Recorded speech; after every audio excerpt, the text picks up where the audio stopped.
Officially cut off কিমান গৈছে আমি সেইটো চাম অফিচিয়েলি কাট অফ বহুত হাই গৈছে আপুনি একচেপ্ট কৰিব নোৱাৰিব মানে ইমান ওপৰলৈকে গৈছে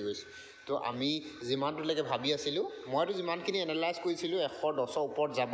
সেইটো সঁচাকৈ হৈ গ'ল 110ৰ ওপৰত কাট অফ গৈছে সেইটো আমি চেক কৰিম এতিয়া কাট অফ লিষ্টটো কিমানটোলৈকে গৈছে ঠিক আছে এই অফিচিয়েল কাট অফ কিমান গৈছে আমি সেইটো চাম তো ইয়াতে আমি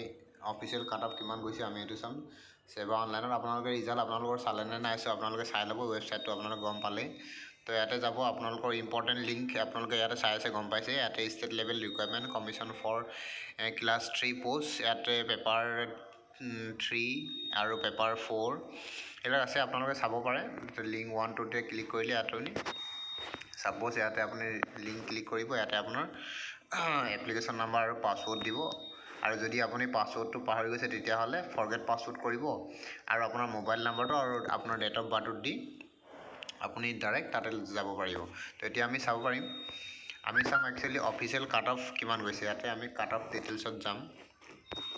ঠিক আছে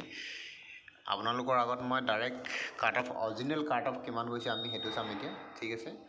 ইয়াতে যদি আমি চাওঁ ষ্টেট লেভেল ৰিকুৱাৰমেণ্টৰ এইটো আমাৰ গ্ৰেড 3 পোষ্টৰ কাট অফ কিমান গৈছে পেপাৰ 3 পেপাৰ 4 আৰু পেপাৰ 5 ঠিক আছে আমি যদি চাওঁ তেতিয়াহ'লে SSLC লেভেলৰ 12 পাছ আৰু SSLC লেভেলৰ ছায়েন্সৰ আৰু বেচেলাৰ ডিগ্ৰী ঠিক আছে বেচেলাৰ ডিগ্ৰীত আমি প্ৰথমতে পাছত আমি প্ৰথমতে চাম আমি পেপাৰ 3 খনৰ SSLC হায়াৰ ছেকেণ্ডেৰী লেভেলৰ আৰু SSLC ছায়েন্সৰ চাম ঠিক আছে ইয়াতে মানে ইউৰ আছে যোনখিনি মানে 119 কিহত গৈছে 119.50 গৈছে হায়াৰ ছেকেণ্ডেৰী লেভেলৰ আৰু ছায়েন্সৰ গৈছে 126.25 মানে কাট অফটো সিমান গৈছে আৰু SC যদি চাওঁ SC কাৰণে গৈছে 110 আৰু ছায়েন্সৰ গৈছে 118.75 ঠিক আছে আৰু S3P হিলছৰ কাৰণে গৈছে 117.50 আৰু 124.25 মানে কাট অফ বহুত হাই গৈছে আৰু ST হিলছৰ আপোনালোকে চাইছে এইটো ST হিলছৰ হয় ST হিলছৰ 94.25 আৰু 103 সেইটো গৈছে আৰু OBC গৈছে 113 আৰু ছায়েন্সৰ গৈছে 123.75 তো এইখিনি APS এইখিনি এইখিনি বেলেগ হয় আৰু টি টাইপৰ OBC টি টাইপৰ গৈছে 112 হায়াৰ ছেকেণ্ডেৰী লেভেলৰ আৰু 121.75 ছায়েন্স লেভেলৰ গৈছে ঠিক আছে আৰু এক্স ছাৰ্ভিচমেন 41.50 এইবিলাক PH মানে হেণ্ডিকেপ্ড ৱৰ্কৰ বেলেগ বেলেগ কেটেগৰী থাকে সিহঁতৰ তো সেইটো কাৰণে সিহঁতৰ বেলেগ বেলেগ কেটেগৰী হয় তো আমি যদি চাওঁ এতিয়া পেপাৰ 4টো তেনেকৈ গৈছে বেচেলাৰ ডিগ্ৰী গৈছে 137.75 তাৰ bachelor degree with computer certificate and diploma গৈছে 117 তো তেনেকৈ 111 গৈছে bachelor degree with computer diploma and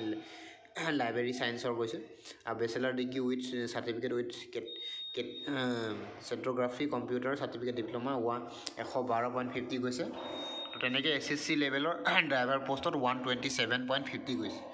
তো সেইখিনি হৈছে আনৰিজাৰ্ভ কেটেগৰী ঠিক আছে আৰু SC কাৰণে গৈছে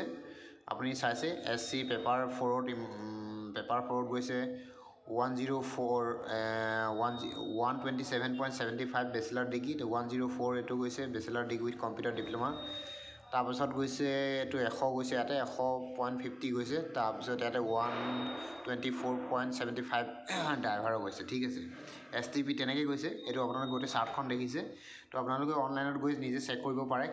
কিমানটো গৈছে মই তথাপি আপোনালোকক এক্সপ্লেইন কৰিছোঁ এতিয়া আমি ডাইৰেক্ট চাম আমি গেট 4খন ঠিক তেতিয়াহ'লে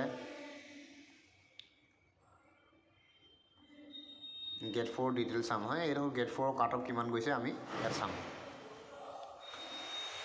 গেট 4 ডিটেইলছত যদি আমি চাওঁ ইয়াতে আমি যদি গ্ৰেড 4 যদি চাওঁ গ্ৰেড 4ৰ আণ্ডাৰ ৰিজাৰ্ভত গৈছে আপোনাৰ SSLC ক্লাছ 10 লেভেলৰ গৈছে 91.50 আৰু SSLC লেভেলৰ এইটো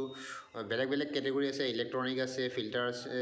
আৰু ৱেল্ডাৰ আছে তেনেকৈ ধৰণৰ এইটো 36.50 44.25 তেনেকৈ চবৰে বেলেগ বেলেগ গৈছে পেপাৰ 1 আৰু পেপাৰ 2 তো SC যদি আমি চাওঁ 88.25 গৈছে, RFW 84.25, STPৰ গৈছে 87.50, তেনেকৈ চবৰ বেলেগ বেলেগ গৈছে। SC হিলছৰ 74 গৈছে, OBC তেনেকৈ 90 গৈছে, আৰু এনেকৈ MOBC OBC 90, আৰু OBC T টাইপত গৈছে 86 পইণ্ট, আৰু এক্স ছাৰ্ভিচমেণ্টৰ 63, ফিজিকেল হেণ্ডিক্ৰাফ্টছৰ বেলেগ বেলেগ গৈছে, সিহঁতৰ তেনেকৈ বেলেগ বেলেগ কেটেগৰী থাকে, 62, 41, 69, আৰু ইয়াতে এটা গৈছে ST হিলছৰ -3.75, এইটো কি হিচাপত দিছে তেওঁলোকে জানিব। তো ইমানখিনি কাট অফ গৈছে। এইটো হৈছে সম্পূৰ্ণ কাট অফ লিষ্ট। আপোনালোকে এবাৰ নিজৰ নাম্বাৰটো চাই পিনে আপোনালোকে গমেই পাইছে যে আপোনালোকে পাছ কৰিছে বা ফেইল কৰিছে। তো সেইটো আছিলে কাট অফটো, ইমান ফাইনেল কাট অফটো ইমান গৈছে, ঠিক আছে।